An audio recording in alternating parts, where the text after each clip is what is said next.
میدونستید خواهران کارداشیان تا چند سال گذشته اجازه شرکت توی مراسم رو نداشتن؟ شاید بپرسید آیا همه میتونن توی مراسم شرکت بکنن؟ خیر، این یک مراسم خیلی VIP، نیاز به دعوتنامه داره.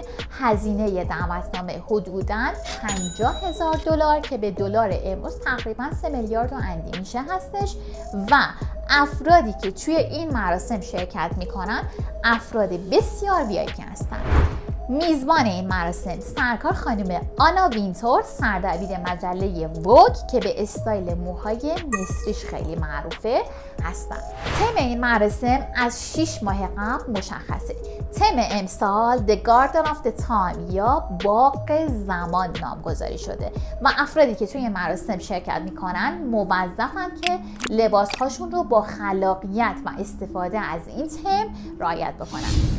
تو مراسم مت-گالا هفته های مد، جدیدترین ترندها و اینکه صنعت مد به کدوم قسمت قرار پیش بره مشخص میشه.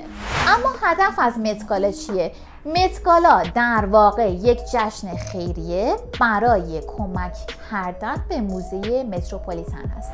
شاید براتون جالب باشه که بدونید امسال حدوداً 27 نفر از مهمترین افراد و مهمونهای VIP توی این مراسم غایب بودن.